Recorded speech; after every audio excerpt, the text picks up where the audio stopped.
Welcome, dear students. In today's session, we will discuss the decision problems of a context-free language. What do we mean by decision problems? Decision problems are nothing but the question or the problems posed about the context-free languages, and we try to find the answer for them. And we say either the problem is decidable or it is not decidable. What do we mean by this decidability? This decidability simply means that a problem that has a decision procedure is called decidable. Means if corresponding to that problem, if we have a decision procedure, then we call that our problem is decidable. Otherwise, we call that problem is not decidable. Now, what do we mean by decision procedure? Decision procedure is nothing but it is an effective solution to the problem that has a yes or no answer. So, if we have a procedure by which we can answer either yes or no to the question asked, then we call that it is a decision procedure. And if a problem is having a decision procedure, we call that it is decidable. If problem does not have any decision procedure, we call that it is not decidable. So this is the meaning of decidability. Now we will discuss one by one some important decision problems about the context-free languages. Let us discuss our first decision problem, that is the problem of emptiness. Meaning thereby a given context-free language L is empty or not. So L is a context-free language and we have to test that whether this language L is empty or not. Meaning thereby it is consisting of some words or not. Okay, so its decision procedure will be we have to apply the procedure to find the set of variables which derive some terminal string.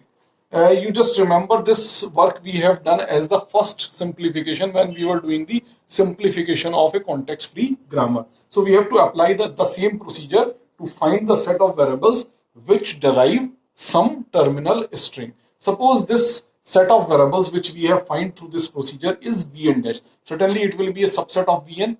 So some of the variables of vn will come in this vn dash, some may not. Or it is also possible that all the variables will be included in vn dash. So anyhow we have to find this vn dash. So this vn dash is consisting of all the variables from the grammar which are either directly or indirectly deriving some terminal string. So our language L will be non-empty if S belongs to Vn dash. S belongs to Vn dash, it simply means that S derives some terminal string. And if S derives some terminal string, language cannot be empty. If S does not belongs to Vn dash, meaning thereby S does not derive any terminal string, in that case, our language L will be empty. So through this decision procedure, we can answer this question in yes or no. A given context-free language L is empty or not. Through this we can test and we can give either the answer yes if S does not belong to Vn dash, and if we can answer no if S belongs to Vn dash. So this is a decision procedure for this problem of emptiness, and we say that our problem of emptiness is decidable. Now the second decision problem is membership. What do we mean by membership? Whether a given word W belongs to the language L or not. Suppose L is a context-free language and we are being given a word and we have to test whether this word W belongs to this L or it does not belongs to this L. If L is a context-free, then we will be having either a CFG G corresponding to it or a PDA. These are the two tools by which we can represent a context-free language. So either we will be having the grammar G or we will be having the corresponding PDA.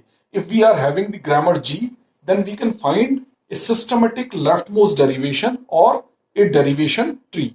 So if we are able to find a systematic leftmost derivation of that word W, then that word W belongs to L. Or we are able to find a leftmost derivation tree or any derivation tree, then W belongs to L. So in this manner, we can decide the membership.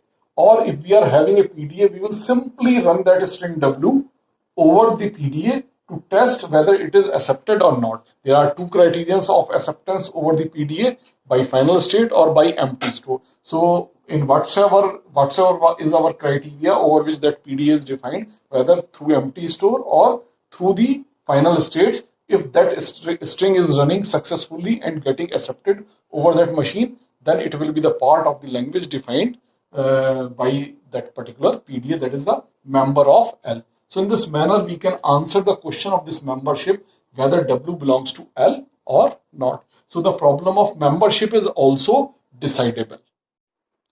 Now we are taking a specific problem related to the membership problem itself, that null belongs to LG or not. Though this is also covered in whether W belongs to L or not. Okay, but null is a special string in any language. So specifically many times this question is asked whether null belongs to a language given or not. If we are being given a PDA, then simply we can run null over the PDA and test whether it is accepted or not. But if a grammar G is given corresponding to that particular language, then how do we check?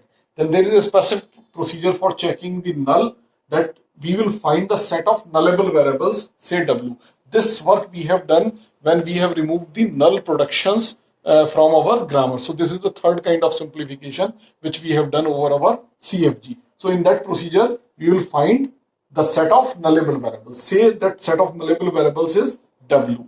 So if my start symbol S belongs to this W, then null belongs to LG. S belongs to W, it simply means that S is nullable. S can be converted into the null. So that's why null will be belonging to LG, because all words which are derivable from S will be the part of the language. So null will belongs to LG.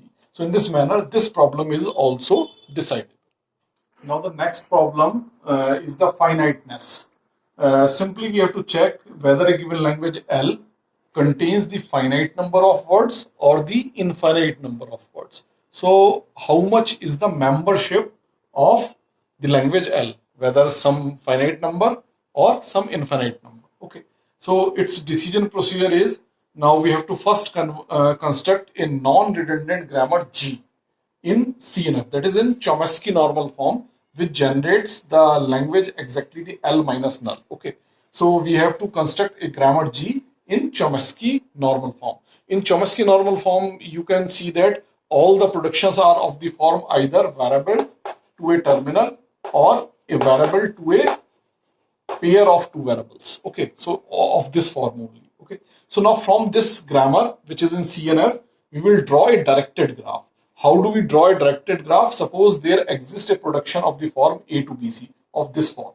Then we have to draw it is something like this, A to B. So in this directed graph, there will be the vertices which are the variables in the grammar G. So A will be a vertex, B will be a vertex, C will be a vertex, and because A to BC is a production, so there will be two directed edges from A to B and A to C. In this manner, corresponding to all the productions, we will be forming this directed graph. Now we have to test this directed graph. If this directed graph contains cycles, then our language is infinite. If this directed graph does not contain cycle, then our language is finite. So L is finite if the directed graph has no cycles in it. So we have to simply check whether this graph contains cycles or not. If it is containing cycle, the language is infinite, and if it is not containing cycles, then language is finite. So in this manner, this decision problem of finiteness is also decidable, as we are having a procedure to answer this question. Now we come to some important CFL problems which are undecidable. Okay, so our first problem is a given CFG ambiguous or not? We have already discussed ambiguity in details. Okay, so we know what do we mean by an ambiguous grammar. So if a word in the language represented by the grammar is ambiguous, then the whole grammar is said to be ambiguous. How do we decide whether a grammar is ambiguous or not? The finding whether a grammar is ambiguous or not is dependent on choosing an appropriate word which you can show that that particular word is ambiguous, meaning thereby there exists two or more different leftmost derivation or derivation trees corresponding to that particular word. But how do we choose that appropriate word? It is important. So that is nothing but the hit and trial. There does not exist any method by which we can choose an appropriate word to show whether a grammar is ambiguous or not, whether that particular word is ambiguous or not. So finding whether a given grammar is ambiguous, it is not having any standard procedure. It is based on hit and trial. Okay, so that's why we do not have any decision procedure for this problem. So this is an undecidable problem. Now the second problem is, are two context-free languages same? Now you look at, we does not have any method to compare to context-free languages.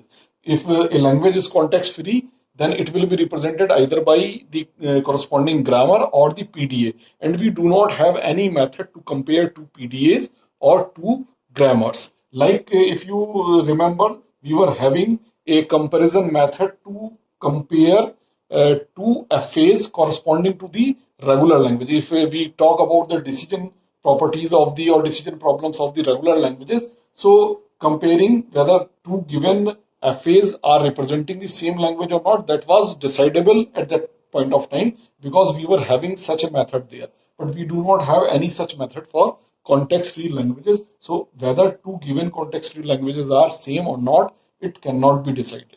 We do not have any procedure for it. Now come on the third problem, that is intersection of two context-free languages is empty or not. Though in case of context-free languages, we can test whether the language is empty or not. But now we are talking about the intersection of two context-free languages. So we have already seen that in the closure properties of the context-free languages, that intersection of two context-free languages is not necessarily a context-free language. As the result is not a context-free language, so we cannot apply any such procedure which we are applying to the context-free languages here. So that's why we may not be able to answer this question. So this problem is also undecidable. So these are some of the important problems which are undecidable. If you want to study about some more problems, you can refer any book or the internet for finding more problems and to have their status whether they are decidable or not decidable. So this was all from my side in the discussion of the decision problems over the context-free languages.